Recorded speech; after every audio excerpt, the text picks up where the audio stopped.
والأنصار والذين اتبعوهم بإحسان رضي الله عنه ورضوا عنه وأعد لهم جنات تجري تحت الأنهار خالدين فيها أبدا ذلك الفوز العظيم.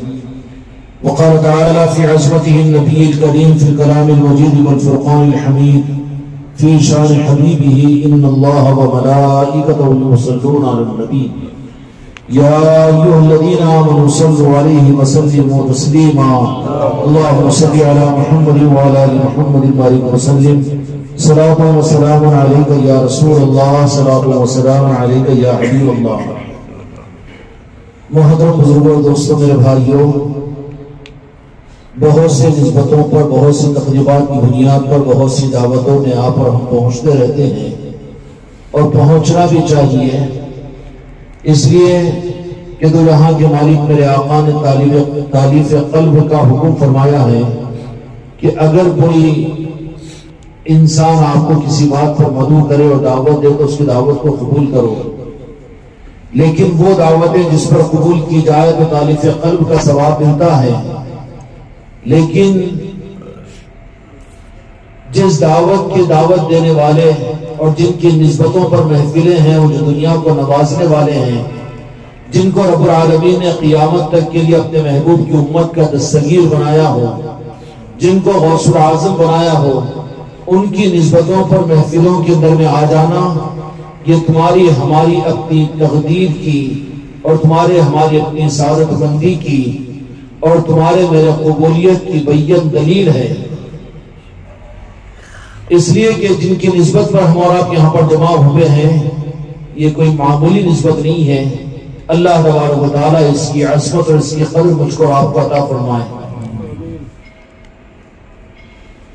اگر میں یہ بات آپ حضرات کے سامنے تھوڑا اعتماد کے ساتھ عرض کروں تو آپ یقین کر لو گے میرے آقا کے ذریعہ سے پردہ فرمانے کے بعد میں امت کو اللہ تبارک و تعالیٰ نے پنجتن پاک کے حوالے فرمایا تھا، اور اس کے بعد زیادہ دن نہیں گزرے کہ 400 برس کا بھی وقت پورا نہیں ہوا تھا، پھر امت کے لیے نازک وقت آیا، امت کے لیے دستگیری کی ضرورت پڑی اور امت کے لیے مدد کی ضرورت پڑی.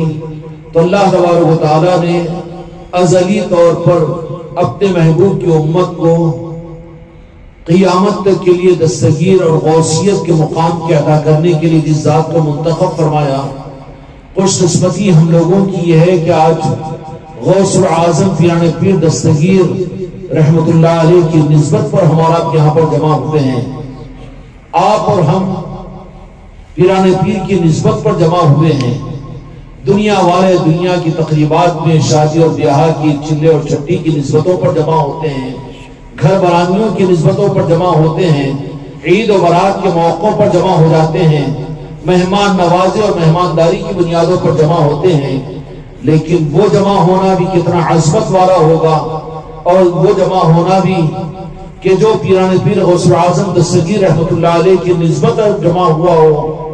میرے دوستوں، میرے بھائیوں اور میرے عزیزوں، احادیث کی روشنی کے اندر میں وہ زمین کے حصے جہاں پر مختلف علاقوں سے لوگ نکل کر للہیت کے ساتھ صرف اور صرف حق کی بنیادوں پر محبت کے لیے جمع ہوتے ہوں، اور جہاں پر اللہ کے نیک بندوں کا تذکرہ مقصود ہو، اللہ کے اولیاء کا تذکرہ موجود ہو.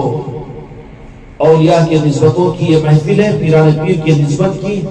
اولیاء کی نسبتوں پر محفلوں ہی کی بات نہیں ہے، اولیاء کی نسبتوں کی اور اولیاء کی نسبتوں کی محفلوں کا قرآن و حدیث کے اندر میں ثبوت. میرے دوستوں، میرے بھائیوں، اللہ تبارک و تعالیٰ نے قرآن مجید کے اندر تقریباً 7 مقامات پر، قرآن مجید میں 7 مقامات پر اولیاء کا تذکرہ فرمایا ہے. تو یہ خدا کی سنت ہے کہ وہ اپنے دوستوں کا تذکرہ کرے. کس کی سنت ہے؟ یہ خدا کی سنت ہے اور قرآن پاک کی سنت ہے. قرآن پاک کے ذریعے سے اللہ تبارک و تعالیٰ نے عطا فرمایا. چنانچہ قرآن پاک کے اندر میں اگر اللہ تعالیٰ امت کو قرآن پاک کا فہم نصیب فرمائے، سورہ بقرہ پڑھیں گے، اس میں بھی اولیاء کا تذکرہ. پھر سورہ آل عمران پڑھیں گے، سورہ آل عمران سے مراد ہی اولیاء کے تذکرے میں ہے، اس لیے کہ آل عمران سے مراد اس تفصیل میں جانے کا موقع نہیں ہے، لیکن مفسرین کی یہی تفسیر کے اندر ملتا ہے کہ آل عمران سے مراد عمران یہ حضرت خواجہ ابو طالب کا نام تھا، اور آپ کی آل سے مراد آپ کی آل میں حضرت خواجہ ابو طالب اور حضرت مولا علی مشکل کشا علیہ السلام، پھر آگے اگر بڑھتے چلے جاؤ گے تو امام حسن علیہ السلام، اور پھر آگے امام حسین علیہ السلام، امام زین العابدین علیہ السلام، اور ائمہ طریقت یہ کون ہے؟ حقیقت میں سورہ آل عمران، یہ آل ہے عمران کی، اور عمران سے مراد حضرت خواجہ ابو طالب ہے۔ تفسیر کی کتابوں میں بہت تفصیل کے ساتھ اس پر بات کی گئی ہے کہ آل عمران سے مراد آل علی اور اولاد علی ہے۔ اور پھر یہی بات نہیں بلکہ حضرت اللہ تبارک و تعالیٰ نے قرآن مجید کے اندر میں حضرت زکریا علیہ السلام کا مستقل سورہ مریم کے نام سے ایک سورت کو نازل فرمایا۔ حضرت مریم علیہ السلام کون ہے؟ نبی نہیں تھے، نبیہ نہیں تھی، نہ نبی کی بیوی تھی، نہ نبی کی بیوی تھی، لیکن حضرت زکریا علیہ السلام کا تذکرہ فرماتے ہوئے سورہ مریم کو مستقل اللہ تبارک و تعالیٰ نے بیان فرمایا۔ حضرت مریم یہ ولیہ تھی، کون تھی؟ ولیہ تھی، ولی کا تذکرہ۔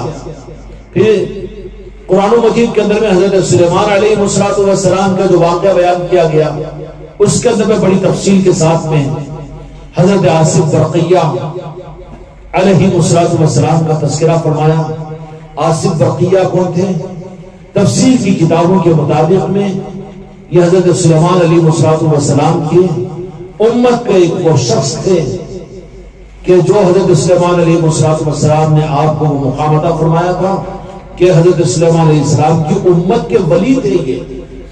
اور عام طور پر یہ بات اور یہ آیت کو اللہ تبارک و تعالیٰ نے اتنا مشہور فرما دیا، اللہ کو مقصود ہے، اللہ کی ذات و بے نیاز ہے، بندوں کو اللہ کی یاد کرنے میں بندوں کی غرض ہے، لیکن خدا کی تو کوئی غرض نہیں ہے۔ بھئی ہم اللہ تعالیٰ کو یاد کریں، اللہ تعالیٰ کی اطاعت کریں، اللہ کی فرمانبرداری کریں، اس میں ہماری غرض ہے۔ ہماری غرض کے اللہ نے اپنی عبادت، اپنا حکم اور اپنا ذکر کرنے کا حکم دیا، لیکن اللہ کی تو کوئی غرض نہیں۔ قل هو اللہ احد اللہ الصمد، کہہ دو میرے محبوب آپ کہ میں ایک جیسا ہوں، ویسے ہی میں بندوں کی عبادتوں اور فرشتوں کی عبادتوں سے بھی بے نیاز ہوں۔ کیا ہے؟ بے نیاز ہے، اللہ کی ذات بے نیاز ہے، نیاز مندی خدا کے پاس میں نہیں ہے۔ پھر عبادت، اللہ کا ذکر اور اللہ تعالیٰ کی اطاعت، یہ بندوں کی غرض کے لیے، بندوں کے مفاد کے لیے اللہ تبارک و تعالیٰ نے اپنی عبادتوں کا، اپنی یاد کا جو نظام دیا وہ بندوں کی غرض کے لیے ہے۔ اللہ کی ذات اس کا کوئی غرض کا معاملہ نہیں ہے۔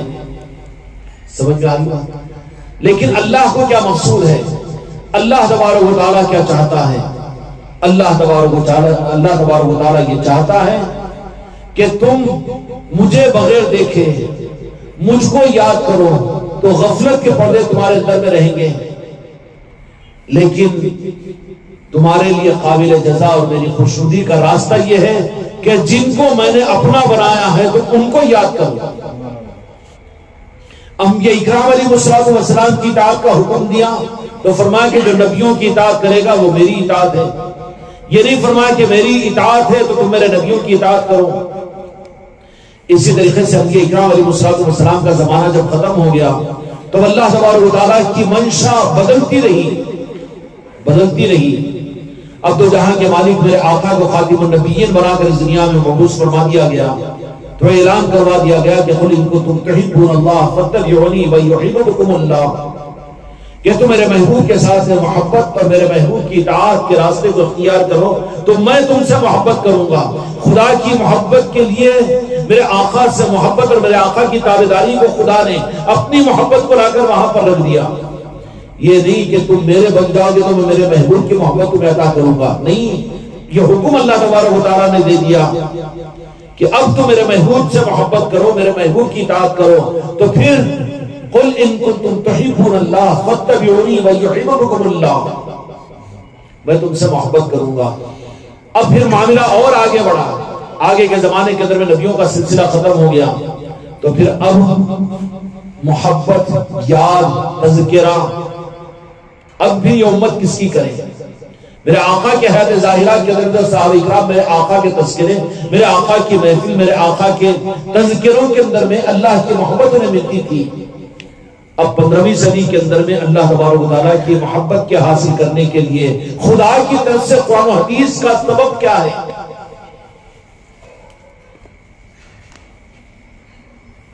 اللہ تبارک و تعالیٰ نے قانون بدل دیا کہ کیا فرما دیا؟ کیا امت کو، انسانیت کو سمجھانے کے لیے بھی کیا فرما دیا کہ جن سے میں تمہیں دنیا میں پیدا کیا ہوں، جو تمہارے ماں باپ ہیں، ان کو اگر ایک محبت بھری نگاہ کے ساتھ بھی دیکھو تو حج مبرور کا ثواب میں تمہیں عطا کروں گا۔ اور یہ فرما دیا کہ تمہاری ماں کے قدموں کے نیچے جنت میں نے رکھ دیا، میری رضا تمہارے ماں کے قدموں کے نیچے ہے۔ اللہ تبارک و تعالیٰ نے زمانے کے اعتبار سے اپنے محبت کے مرکزوں کو بدلتا رہتا ہے۔ اگر یہ بات کہہ دی جائے کہ اللہ تعالیٰ کی طرف سے کہ صرف میرے محبوب ہی کی محبت میری محبت ہے، تو پھر انسانوں کے لیے مسئلہ ہو جاتا، میرے آقا بھی تو ہماری نظروں سے غائب ہے، ان سے محبت کی بنیاد کیا ہوگی؟ اس کے لیے ان کی آل سے محبت، اب یہ ذریعہ بنے گا، میرے آقا سے محبت کا ذریعہ بنے گا، اور اس منزل محبت مصطفیٰ پر پہنچیں گے ان کی آل سے محبت کرتے ہوئے۔ اب یہ سلسلہ قیامت تک چلتا رہے گا۔ اس لیے میرے آقا نے فرما دیا، نسائی شریف کی حدیث ہے کہ میں تمہارے درمیان میں دو چیزیں چھوڑ کر جا رہا ہوں، ایک قرآن پاک اور دوسرے اہل بیت۔ اہل بیت سے مراد یہ اہل بیت قیامت تک جو رہیں گے وہ اہل بیت آل علی اور اولاد علی اور آل رسول کی صورت میں، اولیاء کی صورت میں جو دنیا میں رہیں گے۔ اگر تم ان سے محبت اگر کرو گے تو میرے مصطفیٰ کی محبت تک تم پہنچ جاؤ گے، اور میرے آقا سے اگر محبت تم کر لو گے، قل ان کنتم تحبون اللہ فاتبعونی ویحببکم اللہ، محبت کا بھی حکم دیا، اطاعت اور اتباع کا بھی حکم دیا۔ تب امت کے لیے حق کی منزل جو ٹھہری آل رسول ٹھہرے ہیں، تو اس معنی کے اندر میں امت کو پابند کیا گیا کہ بعد میں یہ نہیں کہہ دینا کہ حدیث کا تذکرہ تو دین ہے، شریعت کا تذکرہ تو دین ہے، قرآن کی تفسیر تو دین کے نظام ہے، دین کی باتیں تو دین کی باتیں ہیں۔ نہیں، بلکہ میری مرضی اور میری محبت کے لیے اور میری منشا کو پورا کرنے کے لیے تم میرے دوستوں کا تذکرے کو غیر دین مت کہو، اس لیے کہ آگے آنے والے زمانے کے اندر میں فتنوں میں گرو گے، وہاں پر میرے دوستوں کو تم میرے دوست نہیں بلکہ دوستوں کو دشمن کے مقام پر رکھنے کی کوششیں کی جائے گی۔ اس کے لیے قرآن مجید کے اندر اللہ تبارک و تعالیٰ نے حضرت سلیمان علیہ السلام کا جو تذکرہ فرمایا، واسط برقیہ کا جو تفسیر کی کتابوں میں مشہور واقعہ ہے کہ سلیمان علیہ السلام نے، چونکہ نبی ہوتے ہیں، سارے انسانوں کو اللہ کا پیغام دینا ان کی ذمہ داری ہوتی ہے، تو حضرت بلقیس کو حضرت سلیمان علیہ السلام نے ایک پرچہ لکھا، اور پرچہ لکھ کر اجنہ بھی چونکہ آپ کے تابع میں تھے، مخلوقات بھی آپ کے تابع میں تھی، اور پرندے پر بھی آپ کی زبان کو جانتے تھے، چنانچہ پرچہ لکھ کر دعوت نامہ، دعوت اسلام دے کر حضرت سلیمان علیہ السلام نے ہدہد نامی پرندے کے حوالے کیا کہ جا کر بلقیس کو، جو تقریباً وہاں سے 350 میل کے فاصلے پر بلقیس کا جو ملک شام کے اندر میں رہنے والی، اس ملکہ بلقیس کے پاس میں گیا پرندہ، اور جا کر حضرت سلیمان علیہ السلام کی دعوت نامہ پہنچا دیا۔ تو کیا بتا دیا کہ نبیوں کی دعوت، رب کی دعوت صرف انسان یہ حماقت نہ کرے کہ انسان ہی اللہ کی دعوت کا کام کر سکتا ہے، اگر وہ چاہے گا تو پرندوں سے بھی دعوت کا کام لے لے گا۔ حضرت سلیمان علیہ السلام نے بھیج دیا، حضرت سلیمان علیہ السلام نے بھیج دیا۔ اب جب وہ پرندہ گیا اور پہنچا دیا تو حضرت بلقیس چونکہ سمجھدار تھی، وہ کہنے لگی کہ شاید سلیمان علیہ السلام میرے ملک و مال کو دیکھ کر اس طرح کی اگر کوئی نیت کی خرابی اگر ہوگی تو پھر یہ ہے کہ میں خود ان کا امتحان لوں۔ اس کے لیے حضرت سلیمان علیہ السلام کے پاس حضرت بلقیس آنے کا ارادہ کی اور اپنے ملک سے نکل گئی، وہ اپنے ملک سے نکل کر آ رہی ہے حضرت سلیمان علیہ السلام کے پاس میں۔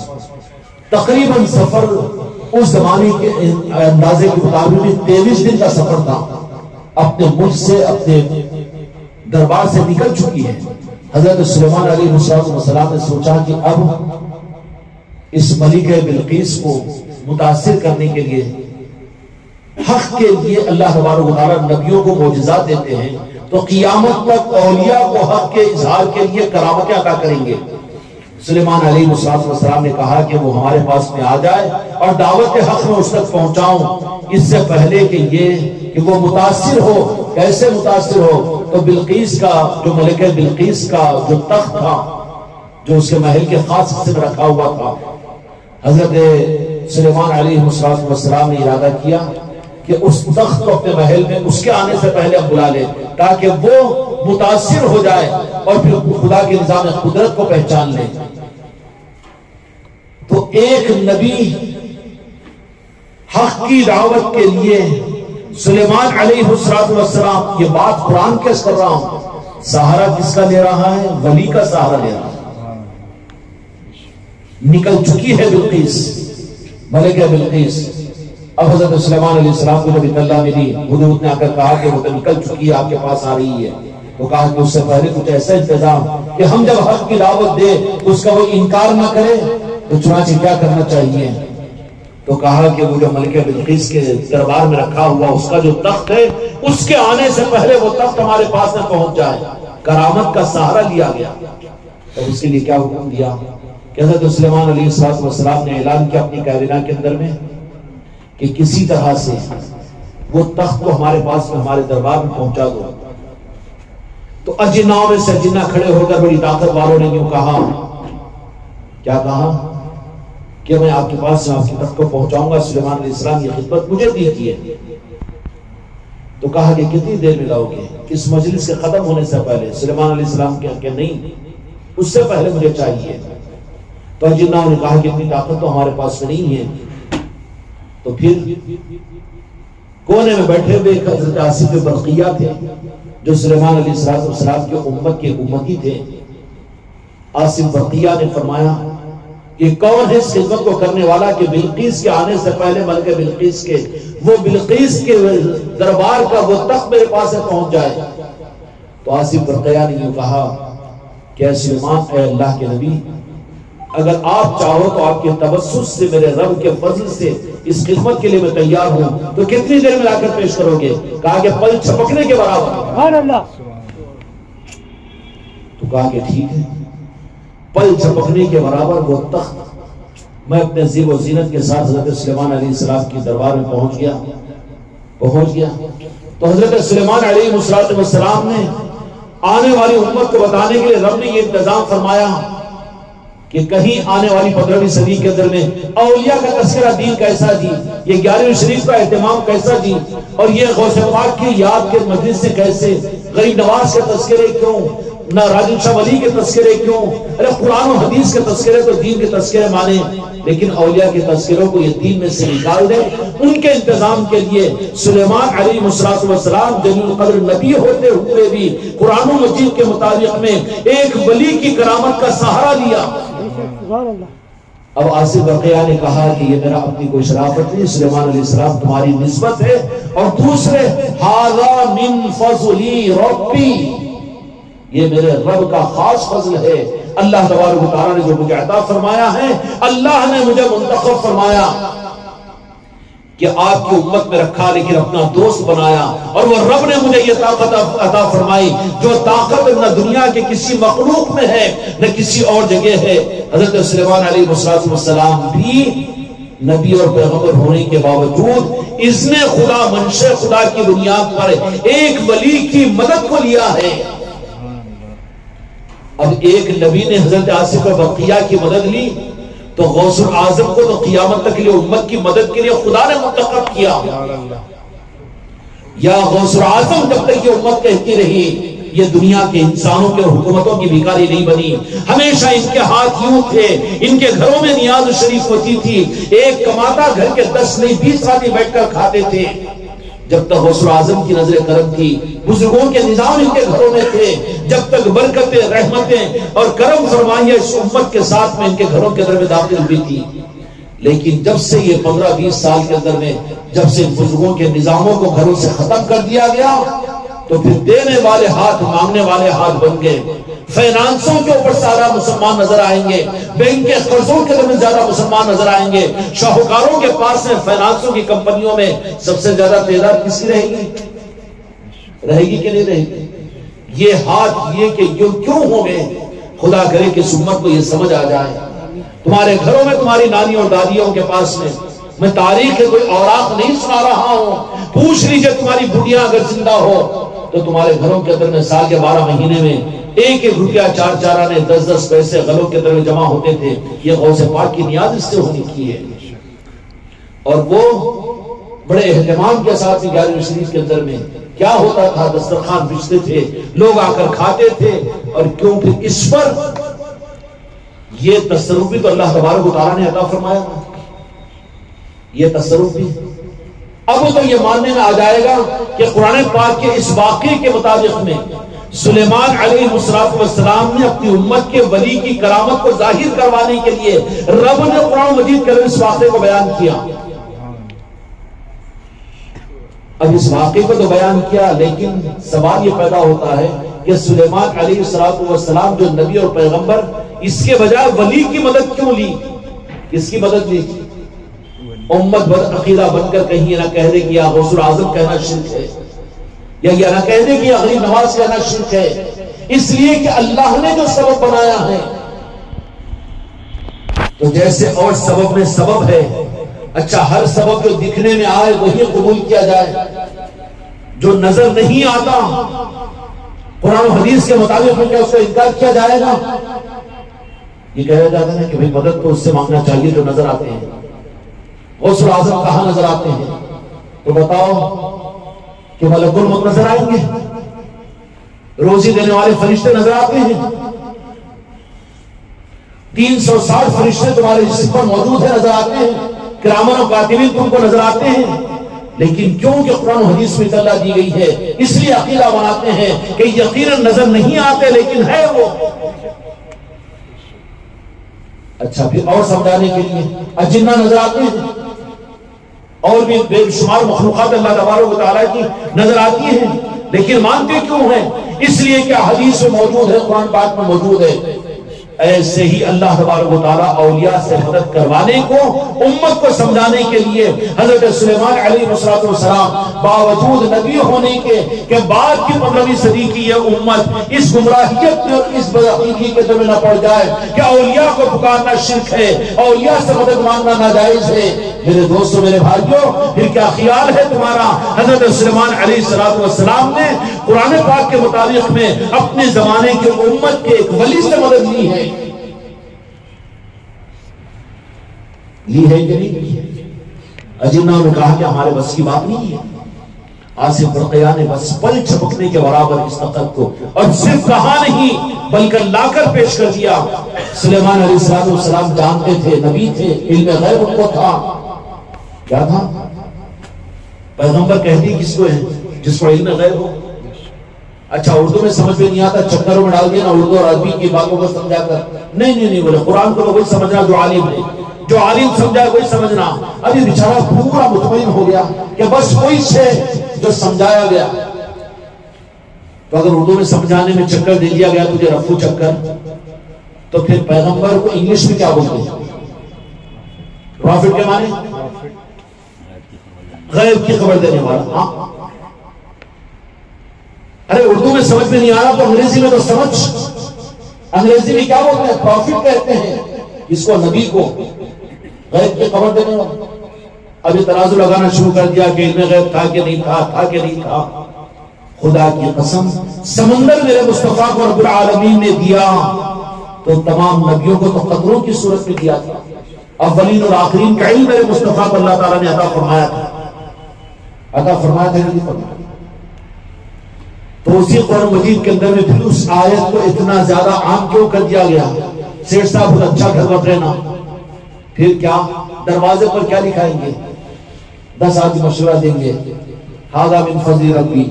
اب یہ تو سر پھرے ہیں پھکٹ پکٹ کے اندر میں نصرت کیا، نصرت منزل نصرت چلنے دو.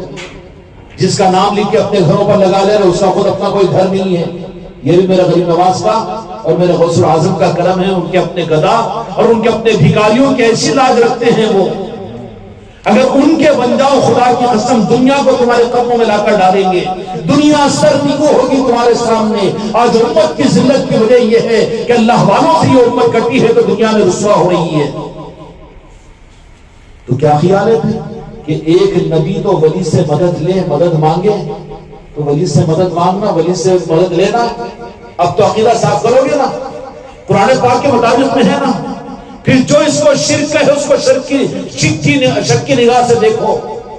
کیوں کہ ہو سکتا ہے کہ غذا میں وہ پائزن کو ملا کر دے رہا ہے، حق نہیں دے رہا ہے. قرآن کی بات یہ نا.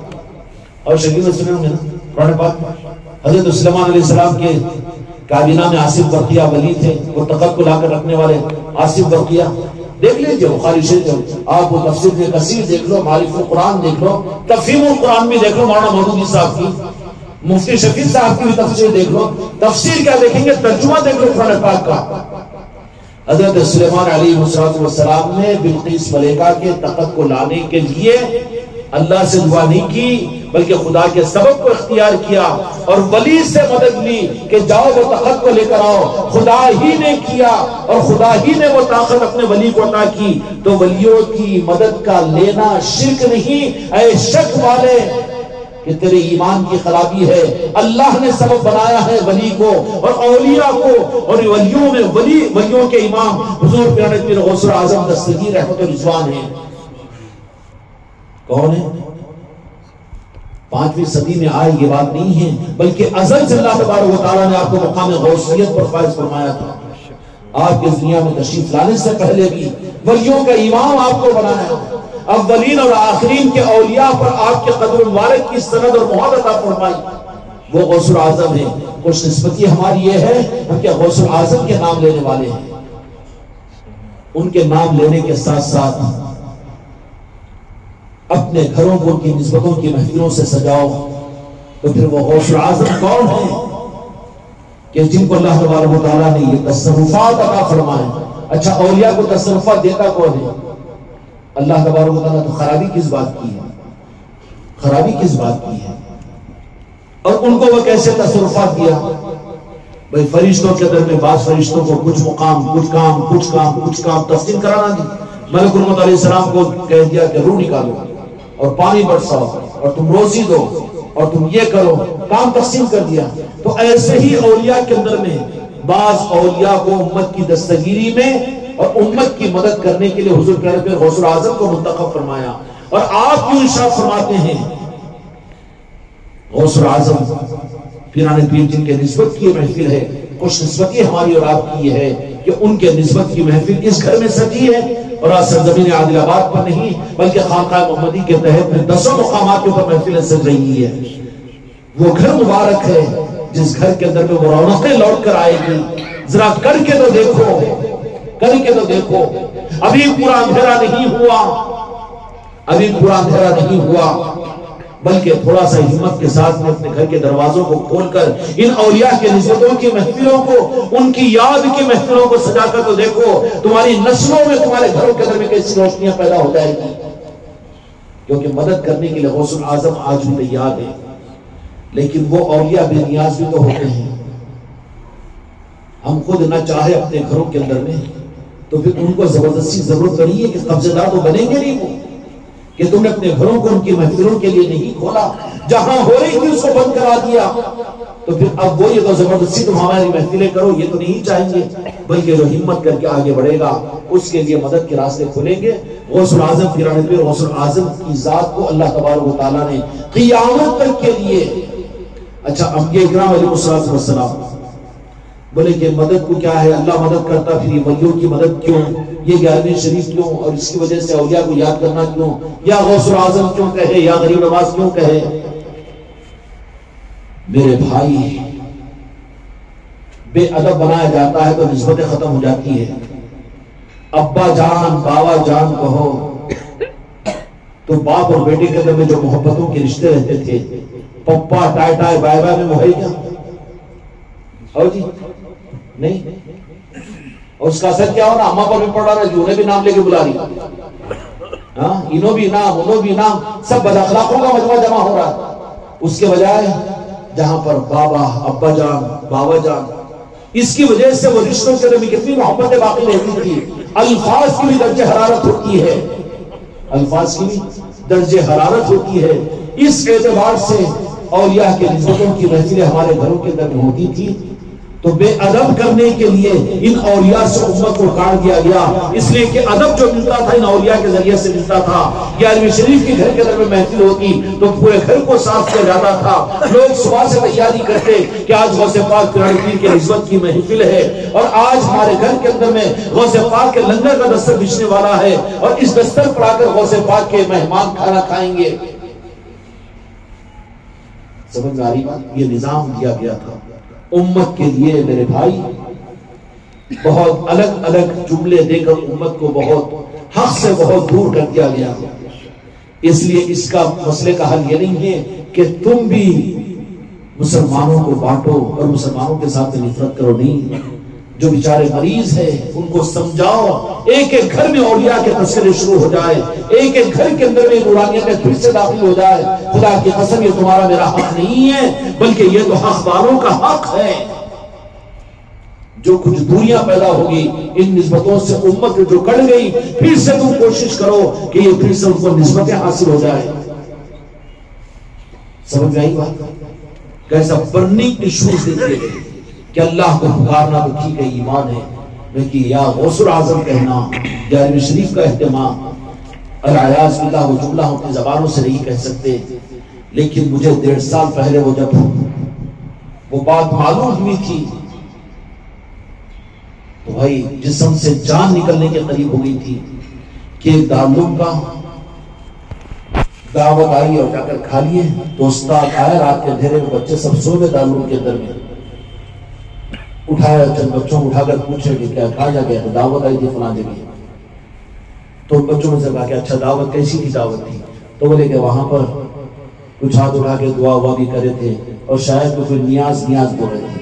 تو پورے بچوں کو اٹھا کر قے کروایا وہ خبیث غوث العظم کے نام پر۔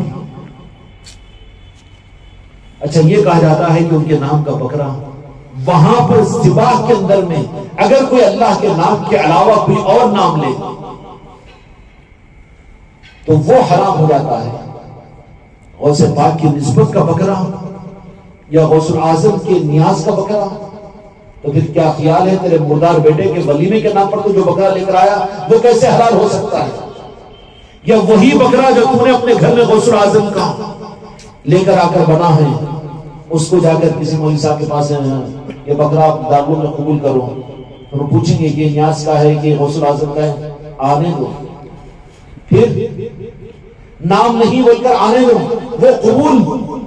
لیکن امت کو اولیاء سے کاٹ کر تم کو کیا فائدہ ہوا؟ تم نے مسلکوں سے جوڑ دیا، امت کو جماعتوں سے جوڑ دیا، اولیاء سے کاٹ دیا جن کے حوالے میرے مصطفیٰ نے امت کو کیا تھا، آج ان سے کاٹ دیا ہے، تو نتیجے کے اعتبار سے امت گمراہ ہوتی چلی جا رہی ہے۔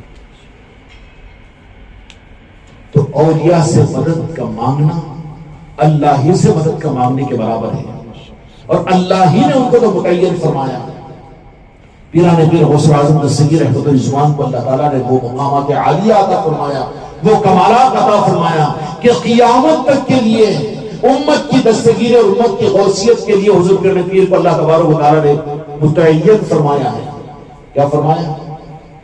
قرآن پاک کے مطابق میں یہ بات تو صاف ہوگی کہ ایک نبی بھی اپنی امت کے ولی سے مدد مانگی ہے ملکہ بلقیس کے تخت کو منگوانے کے لیے، تو اولیاء سے مدد کا مانگنا ایک نبی کے لیے جائز اور امتی کے لیے ناجائز نہیں۔ خدا سمجھ کر مانگنا خدا کے قسم شرک ہے، لیکن خدا کے دوست سمجھ کر دوستوں کا توسط اور وسیلے کا دینا، اس سے تو اللہ تبارک و تعالیٰ خوش ہوتا ہے، اللہ تعالیٰ خوش ہوتا ہے۔ حضور پیرانے پیر غوث العظم یہ ارشاد فرماتے ہیں کہ کوئی اگر قلب اور دل سے کوئی عام مسلمان باضابطہ بیعت بھی نہ کیا ہو، سلسلہ قادریہ میں بیعت بھی نہ کیا ہو، لیکن فرمان کہ اگر دل سے اگر میرے ساتھ محبت کیا ہوگا، یہ 11ویں شریف کی برکتیں تھی، اگرچہ کہ وہ پیر اور مرید نہیں ہوتے تھے، لیکن غوث پاک کی عظمت اور تقدس تھا تو امت بچی ہوئی تھی مصیبت اور پریشانیوں سے۔ یوں فرمایا کہ اگر وہ مجھ سے دل سے محبت کرتا ہوگا، میں مشرق میں ہوں تو خدا پاک نے مجھے اتنا اختیار عطا فرمایا کہ میرا چاہنے والا اگر مغرب میں ہو اور وہ سونے کی حالت میں اس کا سطر اٹھ جائے تو پھر میں وہاں اس کو سطر ڈھانکنے کے لیے پہنچ جاتا ہوں۔ اللہ نے اختیار دیا ہے غوث اعظم کو، ایسے نگران، ایسے غوث اعظم، ایسے دستگیر سے امت کو کاٹ کر، امت کو جدا کر کے امت کا حق نہیں دیا، امت کو تم لوگوں نے اندھیروں میں ڈھکیل دیا ہے۔ اس لیے پھر سے امت کو اولیاء کے ساتھ جوڑ دو، وہ امت کو سنبھال لیں گے، اس لیے کہ سنبھالنے کے اختیارات رب العالمین نے ان اولیاء اکرام کو عطا فرمائے ہیں۔ اور کیا فرمایا پرانے پہ غوث اعظم نے، جن کی مجلس کے لیے ہم اور آپ یہاں پر جمع ہوئے ہیں، جو مجھ سے دل سے محبت کرے گا اس کو میں مرنے نہیں دوں گا، بلکہ مرنے سے پہلے اس کے گناہ کو معاف کروا کر تلقین کروں گا، ایمان کے ساتھ اس کی واپسی ہوگی۔ کیا ہوگی؟ ایمان کے ساتھ واپسی ہوگی۔ کیا ضمانت ہے؟ سہارا صرف یہی ہے، اللہ نے جو اسباب بنائے ہیں وہ اپنے دوستوں کو بنائے ہیں۔ بہت بڑا جرم یہ ہو جائے گا کہ ہم اللہ کے دوستوں کو دوست نہ کہہ کر اللہ کے دشمن قرار دیں۔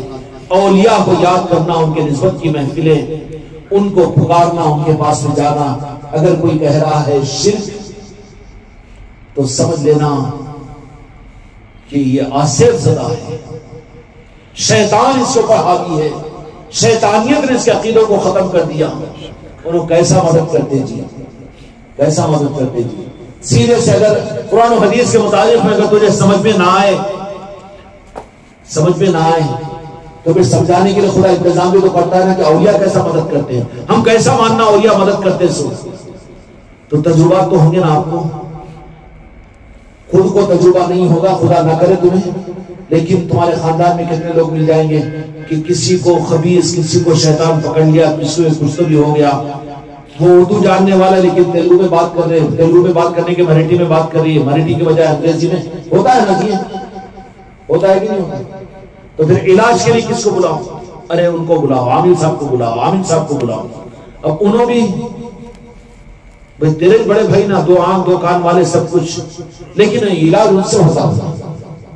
تو پھر جس کو ہوا وہ بھی نظر نہیں آ رہا ہے، جو کر رہے ہیں علاج ان کا بھی وہ موکل اور وہ جنہ نظر نہیں آ رہے، لیکن بھروسہ کرتا ہے علاج کراتا کہ نہیں کراتا، کراتا کہ نہیں کراتا؟ پھر وہ شرک نہیں ہے۔ نظر آنے والی ہی چیز کو مانا جائے گا، نہ نظر آنے والی چیز کو نہیں مانیں گے تو پھر وہ نظر نہیں آتا تو کتنا بڑا شرک ہو جائے گا۔ وہ بھروسہ کرے گا کہ نہیں کرے گا؟ کرے گا۔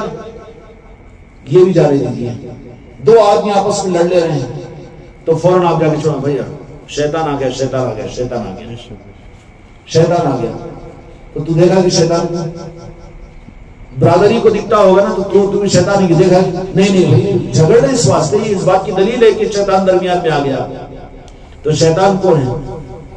اللہ کا دشمن ہے نا، ہے کہ نہیں؟ تو اللہ دشمن کو اتنا اختیار دے کہ وہ کہیں بھی پہنچ جائے مدد کے لیے یا پھر نقصان پہنچانے کے لیے، یہ مسلمان کا بچہ اس پر تو اعتماد کرتا ہے کہ دشمن کی طاقت کو وقت کے مدد بھی کرے یا نقصان کرے، اس کو تو مانتا ہے، لیکن اللہ اپنے دوستوں کو یہ اختیار نہیں دے گا، اللہ اپنے دوستوں کو یہ اختیار نہیں دے گا۔ دشمنوں کو تو اختیار دے کہ وہ کہیں پر بھی پہنچ جائے، کچھ بھی کرے، اللہ اپنے دوستوں کو یہ اختیار نہیں دے گا۔ اللہ تبارک و تعالیٰ کا دیا ہوا اختیار اپنے دوستوں کو اس درجے پر ہوتا ہے کہ وہ اللہ کے اذن سے، اللہ کی مرضی سے مدد بھی کر سکتے ہیں۔ وہ جہاں چاہے، اللہ جن کو جہاں چاہے وہاں پر وہ بھیجتا بھی ہے۔ وہ اختیارات اولیاء کو ہوتے ہیں، اور یہ کوئی غیر دین کی بات نہیں ہے، عقیدے کے خلاف کی بات نہیں ہے۔ قرآن پاک کے مطابق میں ایک نبی نے ولی سے مدد لی تھی، تو امت کا ولیوں کے ساتھ مدد کا امید رکھنا، اس کا مطلب نہیں کہ تم کو راجن شاہ ولی کو اللہ کو کون کہے گا جی ظالم، کون مشرک ہے کہنے والا؟ اللہ کے ولی کہنا خود اس بات کی دلیل ہے کہ ولی کہہ رہا ہے، وہ دوست کہہ رہا ہے، وہ اللہ نہیں ہے اس کا اعلان کر رہا ہے۔ شرک کی نفی ہے کہ نہیں؟ ولی اللہ کا کہنا خود شرک کی نفی ہے۔ اب نفی تو یہ کر رہا ہے کہ وہ اللہ نہیں ہے، اب یہ کہہ رہا ہے کہ اللہ بول رہے ان کو، تو پھر جو نفی کر رہا ہے ولی اللہ کہنا، یہ اللہ نہیں ہے، اللہ کے دوست سے کہہ رہا ہے، اور یہ ظالم کہہ رہا ہے منبر پر بیٹھ کر کیا اولیاء کے پاس میں جانا شرک ہے؟ چوری بھی چوری، سینہ زوری۔ کیا بھلا ہوا امت کا؟ آج امت کو بھکاری بنا دیے ہیں، امت کو حق سے کاٹ دیے ہیں، امت دین کے حق سے دور ہو رہی ہے، اولیاء سے کٹ رہی ہے۔ یہ جب تک اولیاء کی سرپرستی رہی ہے امت کی، اللہ تبارک و تعالیٰ عزتوں کے تاج ان کے سروں پر اللہ تعالیٰ نے رکھے تھے، اور جب سے ان چیزوں کو باتوں میں آ کر، چکروں میں آ کر اپنے گھروں سے نظاموں کو ختم کر دیا اور ان نسبتوں کو اور یادوں کو ختم کروا دیا، تو اس کے بدلے میں امت کا بھلا نہیں ہوا بلکہ امت کے لیے صرف اور صرف نقصان کا باعث بنا ہے۔ اس لیے میرے بھائیوں، اللہ تبارک و تعالیٰ اپنے محبوب بندوں سے محبت کی مجھ کو آپ کو توفیق عطا فرمائے، محبوب بندوں سے محبت کی توفیق عطا فرمائے۔ اب محبت ہے ہم کو اولیاء کے ساتھ میں، تو محبت کا تقاضا یہ ہوتا ہے کہ اس کو ظاہر بھی کیا جائے۔ نہیں، ہمارے دل میں محبت ہے نا، دل میں محبت کی بات نہیں رہتی، جو بات دل میں رہتی ہے اس کو ظاہر کرنا پڑتا ہے، اور ظاہر ہوتی ہے، ظاہر ہوتی کہ نہیں ہوتی؟ اور ظاہر نہ کرو تو محبت کا ثبوت نہیں ہوتا۔ اس لیے اولیاء سے محبت ہے تو اس کا مطلب یہ ہے کہ تمہارے میرے گھروں کے اندر میں اولیاء کے نسبتوں کی محفلیں ہونی چاہیے، ان کے نام کے نشان اپنے گھروں پر لگنے چاہیے، اور ان کی نسبتوں پر جڑا جائے، ان کے آستانوں پر جایا جائے، ان کی محبتوں کو کیا جائے۔ یہ سارا کا سارا عین دین ہے۔ کیا ہے؟ قرآن و حدیث کے مطابق میں ہے۔ آسان سمجھ میں آ گیا کہ نہیں آ گیا؟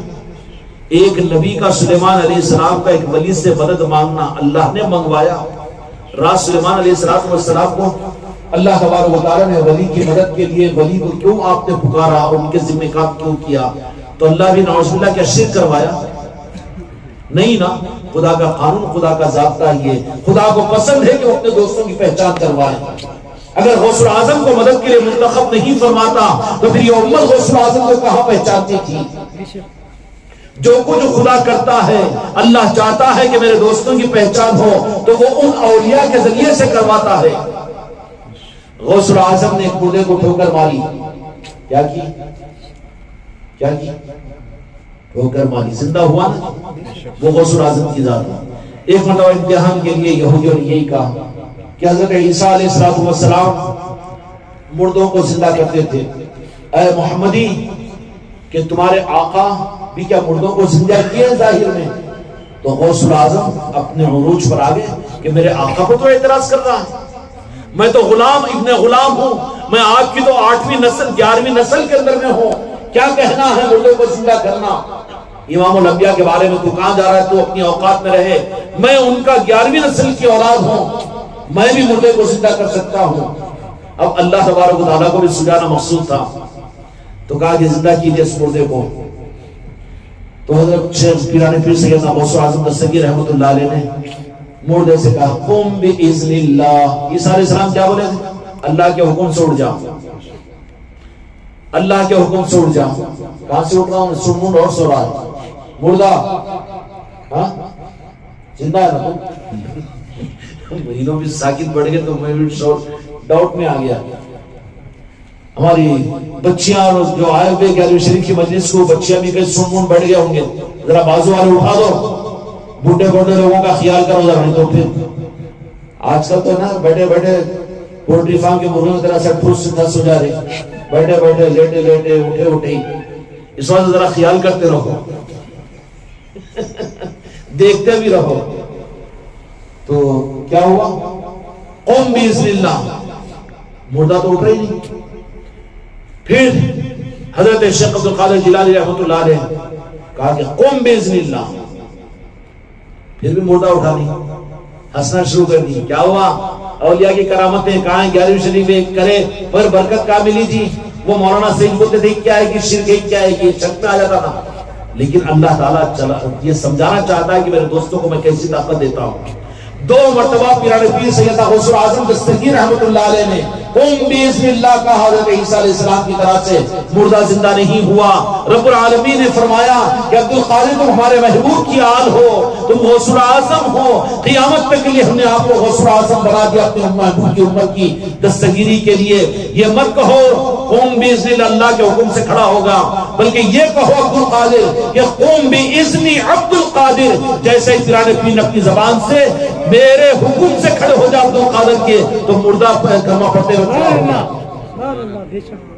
قوم بزلہ سے کام نہیں چلا، خدا کو مقصود اپنے اولیاء کی طاقت کو بتلانا، اس لیے گھروں پہ رہتا نا جی، کیا رہتا حاضہ من فضل ربی، معلوم ہی چلینا معلوم ہوا تو پھر فوری کسی اچھے پیر کو ڈھونڈ کے مرید بن جائیں گا، وہ بورڈ لگانے سے پہلے، یا پھر چلے جائیں گا بزرگوں کے پاس میں، اگر وہ آیت کا نور اس کو اگر مل گیا نا تو پھر نہیں بولیں گا کہیں کو پیری مریدی، کہیں کو خانقاہ کا نظام، کہیں کو غوث و خواجہ، گھر کے اوپر تو لگا رہا ہے انشاءاللہ، اللہ نے چاہا تو دل میں بھی اتار دی گیا بات۔ کیا فرمایا کہ 2 مرتبہ کا قم باذن اللہ، تو مردہ زندہ نہیں ہوا۔ اس کے بعد اللہ تبارک و تعالیٰ نے فرمایا کہ اے غوث الاعظم، ہم تم کو بتلانا چاہ رہے ہیں کہ ہم تمہارے دوست کیسے ہیں۔ اب یہ مت کہو قم باذن اللہ، اللہ کے حکم سے کھڑا ہو جا، چھوٹے سے فرق اللہ چل رہا، اللہ چل رہا، اچھا اللہ چل رہا، بیمار ہو گیا تو پھر اللہ اللہ بولتے گھر میں بیٹھنا، دوائی کیوں لیتا ڈاکٹر پاس جا کے، غیر اللہ ہو جاتا نا، پھر جاتا نہیں ڈاکٹر پاس، اچھے ڈاکٹر کے پاس میں، ارے انہوں یہودی نہیں، یہ کیا ہے علاج، ڈاکٹر پاس جانا نا جی، شرک نہیں، پھر بولتا کہ مسلمان حکیم کے پاس ہی چلو، نہیں اچھے ڈاکٹر کے پاس میں چلو، ارے یہودی ہے، نصارہ ہے، بنیا ہے، کچھ بھی رہتے رہی، ڈاکٹر ہے نا، علاج وہاں پر جانے میں شرک بھی نظر نہیں آتا، کچھ بھی نہیں، علاج کے لیے تو جاتا ہے نا۔ تو اللہ تبارک و تعالیٰ کیا چاہتا ہے؟ اللہ چاہتا ہے کہ اپنے دوستوں کو میں جو کچھ بھی تصرفات عطا کیا ہوں وہ میرے دوستوں کے تصرفات ظاہر ہو جائے، تاکہ میں پہچانا جاؤں اللہ کو چھپا ہوا ہے۔ نبیوں کے اندر میں امام الانبیاء کے ذریعے سے خدا نے کہا کہ میں چھپا ہوا خزانہ تھا، اپنے کو ظاہر کرنے کے لیے میرے محبوب کو ظاہر کیا۔ اب میرے آقا بھی تو ظاہر نظروں سے چھپ گئے، تو اللہ جو پہچانا جائے گا وہ اپنے اولیاء سے پہچانا جائے گا۔ اس لیے اب اللہ تبارک و تعالیٰ نے شیخ عبد القادر جیلانی رحمۃ اللہ علیہ کو کیا فرمایا کہ عبد القادر یہ مت کہو کہ قم باذن اللہ، اللہ کے حکم سے اٹھ جا، اللہ کے حکم سے۔ کتنے دارالفتاء والے فتوے دیتے تھے کہ غوث پاک کو بھی، مگر نہیں دے سکتے تھے نا۔ ایک مرتبہ آئے، چلو امتحان لیں گے، عالم ہے کہ مفتی ہے، تو 13 آدمی آئے، آ کے علماء ایک ہی آیت کی تفسیر بیان کرنا شروع کریں، یہ تفسیر یہ تفسیر یہ تفسیر یہ۔ اللہ تعالیٰ بھاری پڑھانے لگاتا ہے، ارے نو عالم ہے کہ مفتی ہے، ایسا کیسا نکات میں سے نکات بولتے ہیں، اور ایسا کیسا نظام، ارے بابا ان کا نظام ہے، کنیکٹڈ ہے تو سب کچھ ہوتا ہے۔ خدا مہربان تو گدا پہلوان نہ کی ہے کہ نہیں؟ اور شاہی صاحب لٹریچر پڑھنا کی، کتابیں پڑھنا ہے، تو کتابیں دیکھ کے آئے تک تو چلے جاتا، ان کو کتابیں دیکھنے کی ضرورت نہیں پڑتی، وہاں پر تو پکے ہوئے ٹفن تیار رہتے ہیں، بھوکے کھاتے جاؤ، کم نہیں ہوتا۔ روزانہ 1.5 گھنٹہ مجلس ہوتی کیا، جب کیسی ہوتی، اتنا کیسا سنتے، وہ ایک ہی گانا سنتے رہتے کہ محمد رفیع کا گانا بار بار سننے سے بور ہو جاتا آدمی، وہی مجلس چلتے رہتے، پھر اتنا آتے رہتے کہ روزانہ نئی نئی چیزیں ملتے رہتی ہیں، نئے نئے ٹیسٹ آتے رہتے نا، ذوق پیدا ہوتا ہے۔ تو کیا بتا رہا ہوں؟ ہاں، تو اللہ تبارک و تعالیٰ چاہتا ہی ہے کہ اپنے اولیاء کی عظمتوں کو دنیا میں ظاہر کرے تاکہ خدا پہچانا جائے۔ خدا کیسے پہچانے جائے گا؟ خدا مندر والے مندروں میں خدا ہے بول رہے، مسجد والے مسجدوں میں خدا ہے بول رہے، انہوں خدا ہے بول رہے، انہوں خدا، آخر خدا ہے کہاں؟ آگے ہاں تفسیر 3 اور ہٹا کے آگے، اب تو کچی کریں گے بولے۔ اس آدمی نے کہا یہ علامہ ہے، یہ مفسر قرآن ہے، یہ شیخ الحدیث ہے، بڑا دام رہتا نا جی، ٹھیک ہے تشریف رکھیے، بیٹھیے، کیا بات ہے؟ تو کہا کہ یہ آیت شریفہ ہے، اس کی تفسیر ایک صاحب نے، تو انہوں دوسرے پھر اس کے اندر بولے کہ اس کی تفسیر یہ ہے، انہوں نے کہا کہ تیسری تفسیر یہ ہے، چوتھی تفسیر یہ ہے، پانچویں تفسیر، 13 تفسیریں 13 علماء کتابوں کے پڑھے ہوئے ہیں۔ صفحے نمبر نکل گیا تو بات ہی ختم ہو جاتی نا۔ اب کیا بولی؟ غوث الاعظم نے کہا کہ تم لوگوں کی ختم ہوگی تفسیریں 13، اب سنو اب ہم سے۔ غوث العظم نے 27 تفسیریں بیان کی ایک ہی مجلس میں ایک آیت پر، سب دانت میں انگلی رکھ لی ہے، اور اس کے بعد نے کہا کہ 27 نہیں 700 تفسیریں بھی میں کر سکتا ہوں، لیکن آؤ اے تفسیروں میں امتحان ہمارا لینے والے۔ اب یہ تو چل رہا تھا قال، اگر حال کی طرف آؤ، حال کا لفظ وہ پیران پیر کی زبان مبارک سے نکلنا تھا کہ وہ سارے علماء زمین پر تڑپنے لگے۔ قال سے وہ حال کی طرف میں آئیے، زمین پر تڑپنے لگے۔ میرے بھائیوں، اولیاء یہ ہوتے ہیں کہ اللہ تبارک و تعالیٰ اپنی پہچان ان سے کرواتا ہے۔ ان اولیاء اکرام کے نظاموں کا ہمارے پاس نہیں، ان کی نظام اور ان کی یادیں ان کا قائم مقام ہے۔ جہاں پیران پیر کی نسبت کی محفلیں ہوتی ہے، راز پیران پیر غوث اعظم کی نگاہ وہاں پر ہوتی ہے، بلکہ حق تو یہ ہے کہ وہ چاہتے ہیں تو خود اس مجلس میں خود بھی تشریف لاتے ہیں، اور جو آتے ہیں ان کو اپنا مہمان سمجھتے ہیں وہ، اور مہمان تمہارے گھر پر آئے تو بھوکا بھیج دے گی۔ کس کے نام پر آئے؟ غوث پاک کے نام پر آئے نا، تو نصرت کے نام پہ آئے تو چائے پلا کر تو بھیجے گا، کم بخت ویسے تو نہیں بھیج دے گا۔ تو غوث اعظم ہے، نواز کر نہیں بھیجیں گے، آنے والے غوث پاک کے نام پر محروم نہیں ہوتے۔ اس لیے اولیاء اکرام کو اللہ تبارک و تعالیٰ نے اپنی پہچان کے لیے دنیا میں ظاہر کر دیا ہے، اور پھر پہچان میں پہچان پیران پیر غوث اعظم صاحب تصرف ہے، صاحب تصرف ہے، پیران پیر دستگیر ہے، مدد کرنے والے، اور یہیں پر مدد کرنے والے نہیں بلکہ قیامت کے میدان میں بھی، قیامت کے میدان میں بھی۔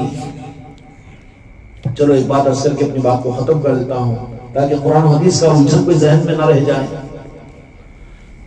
حضرت عمر فاروق اور مولا علی مشکل کشا علیہ السلام کو تو جہاں کے مالک میرے آقا نے حضرت ابی سقرنی رضی اللہ عنہ کے پاس سے بھیجا، وہ صحابی نہیں تھے ظاہر میں، کہ جاؤ ان سے میری امت کے لیے شفاعت کی دعا کروانا۔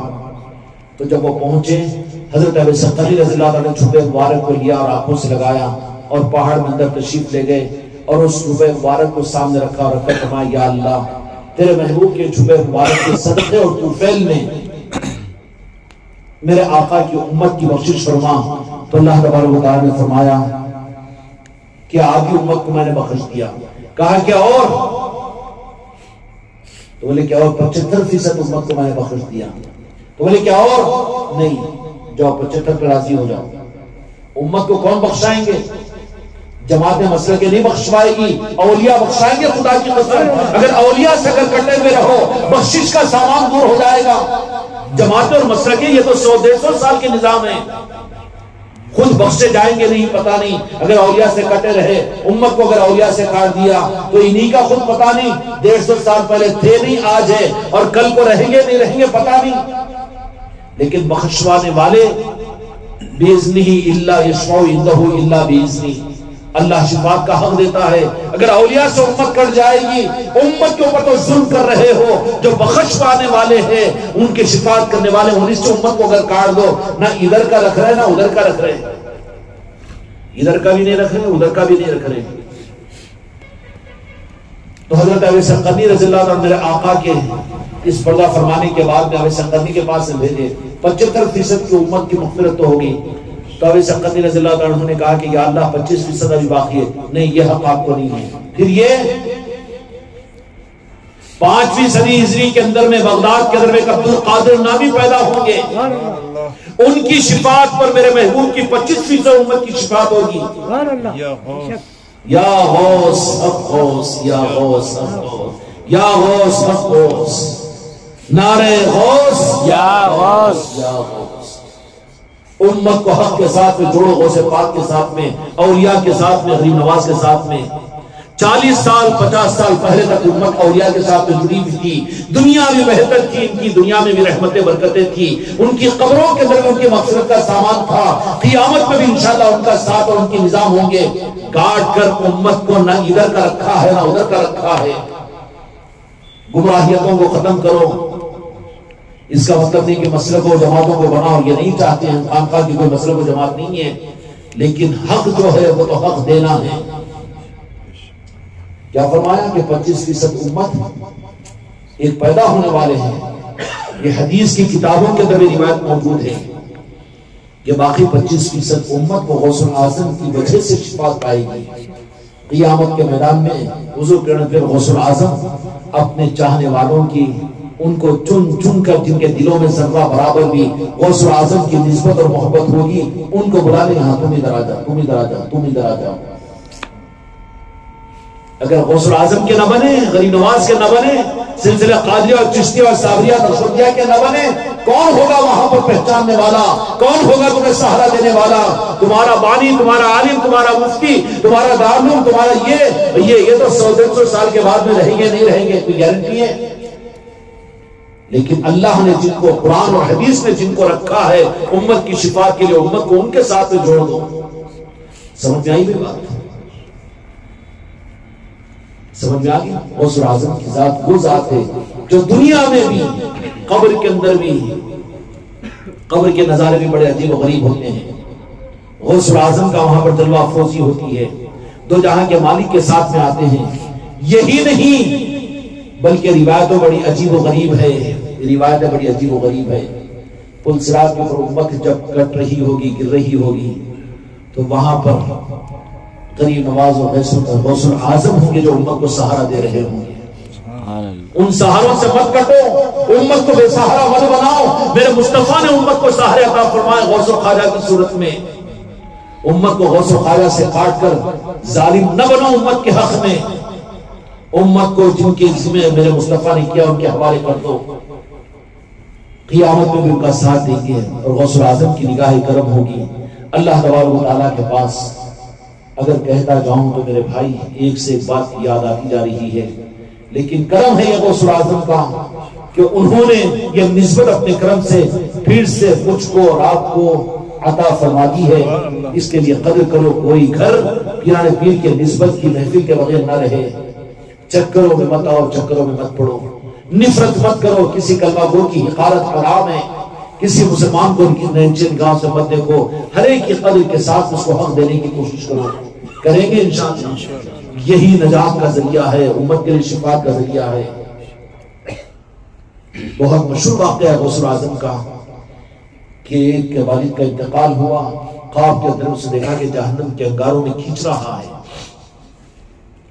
یہ دسترخوان بچھاؤ نیاز شریف کے، غوث پاک کے نام کے اوپر دسترخوانوں پر کھلاؤ امت کو اور انسانیت کو، یہی ان کے لیے نجات اور شفاعت کا ذریعہ بن سکتا ہے۔ دیکھتے ہوئے انگاروں میں چل رہا ہے، بیٹے نے کہا کہ ابا جان کیوں بہت پریشان ہے، تو پھر اس کا حل کیا ہے؟ مدرسے کا رسید پھاڑ دو اور جی مسجد بنا دو، ہے سب کچھ اپنی جگہ مگر اللہ قبول کرے تو۔ اصل چیز کو چھوڑ دے کر بنیاد چھوڑ دے کر خالی اوپر کی عمارتیں بنا رہے ہیں۔ بنیاد نہیں ہے تو ہوا کا ایک جھونکا آئے گا، ڈھاتی جائے گی۔ بنیاد جو ہے وہ پنجتن پاک ہے، بنیاد غوث و خواجہ ہے، بنیاد اولیاء کی محبتیں ہیں۔ اس بنیاد کے اوپر عمارت اٹھاؤ، قابل مبارکباد ہے۔ اولیاء کی محبتوں کے ساتھ، پنجتن پاک کی محبتوں کے ساتھ سارے دین کے نظام قابل تعمیر ہے اور قابل قدر ہے۔ اگر بنیاد ہی پنجتن پاک کی اور علی اور اولاد علی کی نہیں ہے تو بغیر بنیاد کی وہ تمہاری عمارت ہے، گرنے والی ہے۔ 100-150 سال 200 سال کے اندر میں ایسے گرے گی کہ پتہ بھی نہیں چلے گا۔ 1500 سالہ تاریخ میں کتنی مسلک اور کتنی جماعت امت میں بنی، لیکن آج شمار نہیں کیا جا سکتا۔ اب جتنے ہیں 50 سال کے بعد میں وہ بھی تو نظر نہیں آئیں گے، لیکن رہے گا نام اللہ کا، رہے گا نام پنجتن پاک کا، رہے گا نام غوث و خواجہ کا، اس لیے کہ خدا کا فیصلہ ہے یہ، اور ان کا کوئی مسلک نہیں، ان کی کوئی جماعت نہیں ہے کہ مسلک و جماعت غوث و خواجہ کی کوئی مسلک ہے ان کا نہیں، وہ تو اللہ کے ولی ہے، اللہ کی پہچان کا ذریعہ ہے۔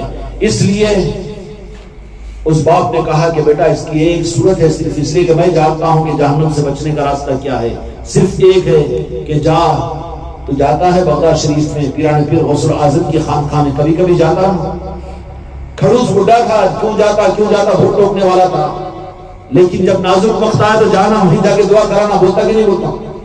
نہیں، ہاں کچھ نہیں، وہ یہ ذرا مسئلہ ہو گیا نا، جانا راجن شاہ ولی کے پاس میں، نہیں میں بھی جاتا ہوں اجمیر شریف کو، اچھا کھلا نہیں گیا تو خاموش چھپ چھپ کے کار میں چل جاتا ہوں، جاتے کہ نہیں جاتے تھے؟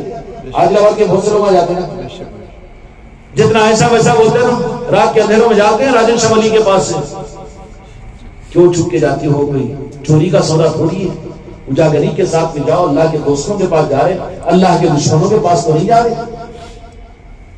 نتیجہ نکلا کہ اس باپ نے کہا کہ صرف ایک راستہ ہے کہ جا غوث اعظم کے ذریعے سے شفاعت کرا میری۔ دوسرے دن آیا، دیکھا کہ مجلس میں آنے والا، خانقاہ میں آنے والا پریشانی کی حالت ہے، تو کیا کہ بیٹا کیا بات ہے؟ تو انہیں کہ ایسی سی بات ہے۔ تو کہا کہ وہ ہمارا مرید تھا۔ نہیں حضرت، مرید کہاں کا؟ بہت اڑنگے مارتا تھا، ہمیں کیا پیری مرید ہے، گمراہ ہو گئے تم لوگ، اس کی وجہ 4 مہینے چل جانا جماعت میں۔ نہیں ہوتا، اس وقت میں تو ٹھیکنے جاتی ہے، 400 برس پہلے تھی کی تبلیغ 4 مہینے 40 دن، بیرون کا سفر، عورتوں کی جماعتیں، بچیوں کے مدرسے، یہ دارالعلوم نہیں نا۔ وہاں پر تو دارالعلوم تھا تو پہلے خانقاہ تھی، وہاں پر ریاضت مجاہدے ہوتی تھی، اس کے بعد میں علم دیا جاتا تھا، عصمت رسول دی جاتی تھی، محبت رسول دی جاتی تھی، اس کے بعد میں علم دین دیا جاتا تھا۔ آج کے تو معاملہ ہی الٹا ہے، 10ویں پہلے کے اول پہلے اول پہلے پڑھا کے 10ویں میں جاتے تھے، نہیں آج 10ویں میں ڈالو بعد میں اول پڑھائیں گے، فارمولہ الٹا ہے نا جی، الٹے پاؤں سے چل رہا ہے تو پھر گرے گا نا گڑھے کے اندر میں۔ نتیجہ ہی نکلا کیا مرید نہیں ہمارے پیچھے نماز پڑھا کبھی؟ غوث اعظم نے فرمایا۔ تو لگے سرکار مسجد میں آنے کو سب جگہ جاؤ، مگر خانقاہ کی مسجد کو نہ کو جاؤ، بولتے نا بیچارے پہچان دیتے اپنی، وہاں کہیں بجاتے کہ مسجد جاؤ، مسجد نہیں ہے کہ مرکز نہیں ہے، وہ مسجدوں میں نہیں ہوتی نماز، تم اپنی مسجدوں کو چھوڑ کے مریض کیوں جاتے خانقاہ کو؟ بڑی چوبن ان کو کیوں مسجد نہیں ہے وہ؟ تو بولے کبھی ہمارے مسجد میں آ کے نماز بھی پڑھا تھا ہمارے پیچھے، نہیں آتے تھے بہت دور، ڈی این اے ان کا دوسرا تھا، بولے ڈی این اے سوچ الگ تھی ان کی، 100-150 سال کے پیندے تھے، کچھ پیندے، پولٹری فارم کے مرغیاں تھے، وہ اصلی مرغیاں نہیں تھے۔ اچھا جا رہے پھر بولے کہ کبھی ہمارے پاس میں ہمارے لنگر پہ کھانا بھی کھایا؟ ذرا غور کیا تو کہ سرکار ایک مرتبہ مجھے بلانے کو آیا تھا، وہ زبردستی تو سنے نہیں میرے بھائی، خدا کی قسم سنانا مقصود نہیں ہے، کسی مسلمان کی توہین کرنا ہم تو کفر سمجھتے ہیں، لیکن ایک پیغام ہے، سمجھ جاؤ، تمہاری زندگیوں میں باہر آئے گی، تمہارے رسموں کا راستہ صحیح ہوگا۔ تو بولے کہ ایک مرتبہ آیا تھا مجھے بلانے کو، مگر ذرا مزیدار کھانا دکھا دو، لنگر میں بیٹھ گیا تھا سرکار، غوث پاک کا لنگر۔ غوث اعظم یہ فرماتے ہیں کہ مجھے عبادت اور ریاضت کے علاوہ جتنا ٹائم ملتا ہے میں چاہتا ہوں کہ مخلوق کو کھلاؤ کھانا۔ اور آج بھی غوث اعظم کی خانقاہ میں لنگر کا عالم یہ ہوتا ہے کہ بغداد شریف کے خانقاہ کے اطراف کے 300 گھرانے اس خانقاہ سے کھانا کھا کے پلتے ہیں، آج بھی وہاں کا لنگر ایسے چلتا ہے۔ تو کہا کہ نہیں مزیدار کھانا دکھا تو ذرا آ کے بیٹھ گیا تھا، ہاں بس ٹھیک ہے جاؤ، چلے گئے۔ دوسرے دن خواب میں دیکھا بہترین لباس وباس تیار ہو گئے، ہاں انہیں بات اتنے اچھے، تم کیا بیوٹی پارلر میں گئے تھے؟ ہاں اچھا، یہ سوٹ کہاں سے لائے ہو؟ ارے بیٹا ہو گیا بولے مسئلہ، کیوں؟ دوسرے دن آیا خوشی خوشی غوث پاک کی خدمت میں آگے، خدم پوسی کیا کراؤں گا، ناکی رگڑا ہوں گا نا، نہیں تو خدم پوسی میں کھٹکتا ہوتا وہاں شرک ہو رہا کہتا ہے تیری ایسی کی تیسی، شرک و ایمان کو اتنا سستا سمجھ لیا، خدا سمجھتے جھکنا شرک ہے، خدا سمجھتے کون جھکتا ہے نہیں، ایک تو مرید ہے کہ میرا جھکنے والا خدا، وہ بیٹا کو ان کو ڈر رہتا ہوں باہر والوں کو، تو اب آگے تو ناک رگڑا کیا پاؤں میں پڑ جاؤں گا لوٹاؤں گا نا، تو لیکن نہیں میرا باپ تو سرکار اتنا جلدی کیسا؟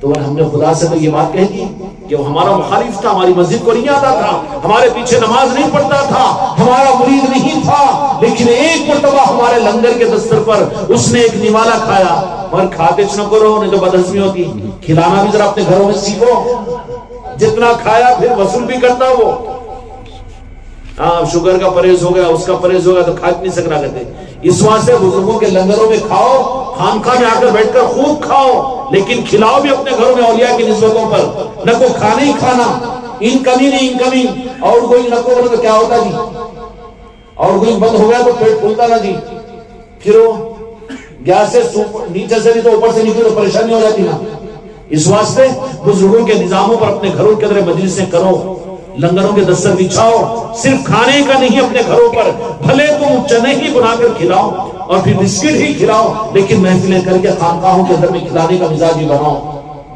تو کہا کہ ٹھیک ہے، ہم نے اللہ تعالیٰ سے کہہ دیا کہ ہمارے لنگر پر اس نے کھایا تھا، تو میں اگر تیرا ہوں عبد القادر تو تیرے دوست کے دستر پر اس نے کھانا کھایا تو اس کھانے کے چند دانوں کو جس کے پیٹ میں گیا تو کوئی خون کا قطرہ اس کے گھر پہ بنا، اس کے جسم میں بنا ہوگا؟ کیا میرے دستر کا وہ خون کا قطرہ کیا تو جہنم کی آگ میں جلائے گا؟